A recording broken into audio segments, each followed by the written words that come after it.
জানেন কি জান্নাতে আমাদেরকে কি বলে সম্বোধন করা হবে? এবং আপনি কি চান প্রতি মুহূর্তে কল্যাণের সাথে থাকতে? আসুন জেনে নিই কি করা উচিত তাহলে।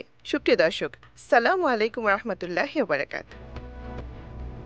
আনাস রাদিয়াল্লাহু আনহু এক বর্ণনায় বলেন, রাসূল সাল্লাল্লাহু আলাইহি ওয়াসাল্লাম বলেছেন, হে বৎস, তুমি যখন তোমার পরিবার পরিজনের কাছে যাবে তখন সালাম দেবে, তাতে তোমার ও তোমার পরিবার পরিজনের কল্যাণ হবে। তিরমিজি।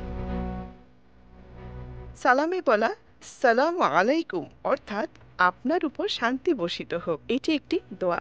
আর সালামের উত্তরে বলা হয় ওয়া আলাইকুম আসসালাম অর্থাৎ আপনার উপরও শান্তি বর্ষিত হোক, এটিও একটি দোয়া। ইমরান রাদিয়াল্লাহু আনহু হতে জানা যায়, একবার এক ব্যক্তি রাসূল সাল্লাল্লাহু আলাইহি ওয়াসাল্লামের কাছে এসে বললেন, সালামু আলাইকুম। তখন তিনি বললেন, লোকটির জন্য 10টি নেকি লেখা হয়েছে।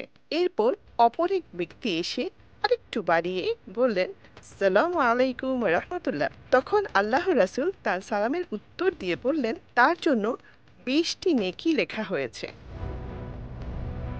এরপর আরো এক ব্যক্তি এসে আরেকটু বাড়িয়ে বললেন, সালামু আলাইকুম ওয়া রাহমাতুল্লাহি ওয়া বারাকাতুহু। তখন তার সালামের জবাব দিয়ে রাসূল সাল্লাল্লাহু আলাইহি ওয়াসাল্লাম বলেন, লোকটির জন্য 30টি নেকি লেখা হয়েছে। মানুষ যখন সমাজে বারবার সালামের ব্যাপক প্রচলন করবে, তখন বান্দা জীবনের সব কাজে পাবে বরকত, সওয়াব এবং হেফাজত ইনশাআল্লাহ। আল্লাহ তাআলা মুসলিম উম্মাহকে সালামের গুরুত্ব বুঝার তৌফিক দান করুন। আমিন।